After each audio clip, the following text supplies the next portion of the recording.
Hello, I'm William Green, and I'm the Eastville Community Historical Society representative for the Gardiner-Young Scholarship Program. First off, I'd like to say it has been absolutely amazing working at the Eastville Community Historical Society and learning more about the Eastville area, which is rich in history.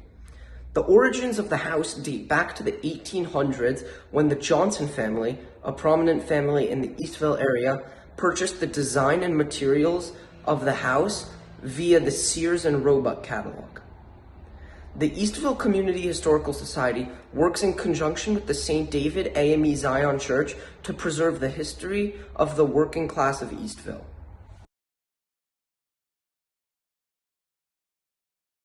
The St. David AME Zion Church was founded by David Hempstead, and he helped bring in a pastor named Reverend P. Thompson, who was seen as a fierce abolitionist, and as a result, it can be noted that the St. David AME Zion Church was a stop on the Underground Railroad. The church was built by many local Native Americans, African Americans, and Quakers in the area of Eastville. The St. David AME Zion Church was founded by David Hempstead, and he helped bring in a pastor named Reverend P. Thompson, who was seen as a fierce abolitionist, and as a result, it can be noted that the St. David AME Zion Church was a stop on the Underground Railroad. The church was built by many local Native Americans, African Americans, and Quakers in the area of Eastville. Eastville in the 1800s was very ethnically diverse, as it was home to many European immigrants, Native Americans, and African Americans.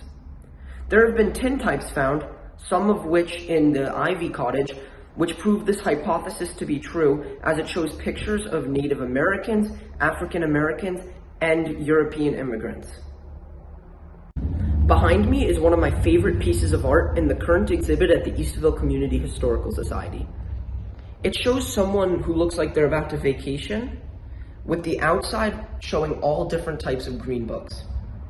If you don't know what a green book is, it was a travel guide during the mid-1900s which told African American people where they could safely vacation and travel. Eastville was one of the locations mentioned in the green book. A few weeks ago, I was able to participate in the annual fish fry, one of Eastville's most famed events.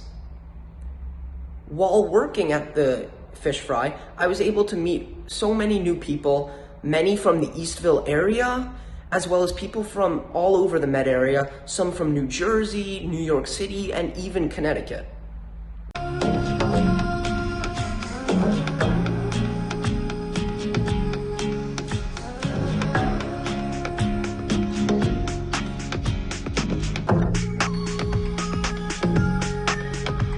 The fried fish, the corn, the lemonade, the DJ, and all the other aspects of the fish fry are the reason why it's been going on for 37 years now and why it's a favorite in the Eastville neighborhood. It helps create new relationships and helps bring the neighborhood of Eastville together. Along with all the information I've learned about the Eastville area, as well as the events that I've attended, such as the fish fry, I've also been able to work on a project of my own. The project that I am working on is curating my own exhibit on the long process the Quakers endured in abolishing slavery. I attend a Quaker school, and we are taught based off the principles of simplicity, peace, integrity, community, equality, and stewardship.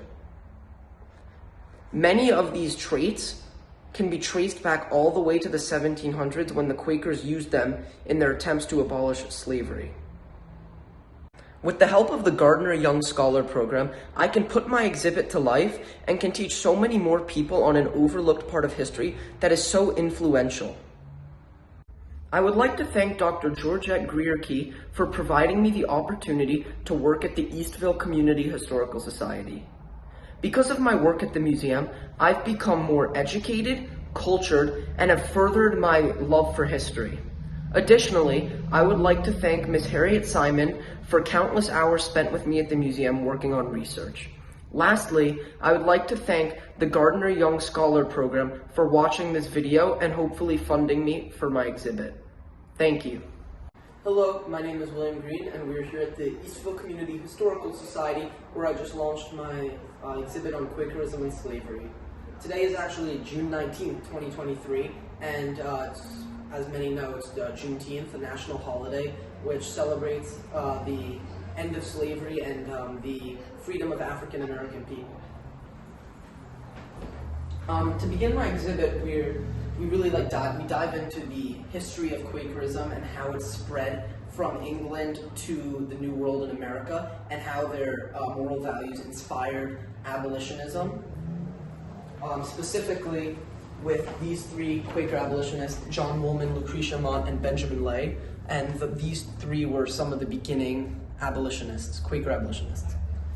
So over here is the Quaker oath symbol, Q is for Quaker, and a fun fact is they actually chose the Quaker to be their symbol because they believed in the good value and honest truth, which was one of the moral values of Quakerism. Specifically over here in this book are manumission papers, which highlight enslavers, Quaker enslavers freeing their enslaved people, and the continuity of how it started in 1770s and progressed all the way through the 1800s, which shows this gradual progression of Quakers continually trying to abolish slavery. And over here are more examples of that.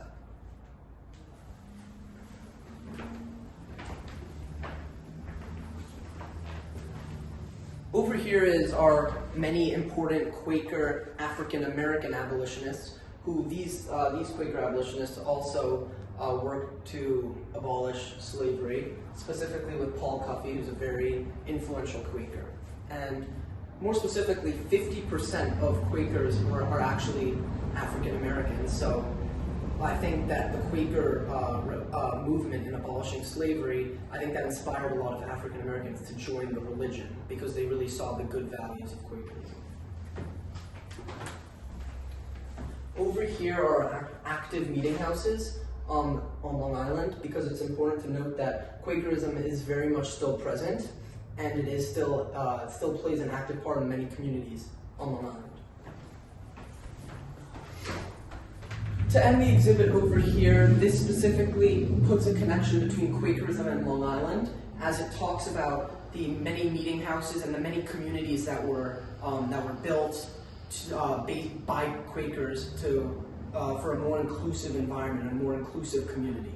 So yeah, that's just a little bit of a preview of my exhibit, and I'm happy to be showing this to you. And just before we end, I just want to tell you that I was inspired to create this exhibit because I attend a Quaker school on Long Island, and we are taught based on the spices, which are simplicity, peace, integrity, community, equality, and stewardship. And these principles I saw evident in my research on Quakerism and their effort in abolishing slavery. And so it's awesome to see a continuity over time, and how they still, in the past, they used these principles to work to end something that was so inhumane. And yeah, this is hard work by me, and I'm very proud of it, and I'm excited to be showing you. Thank you.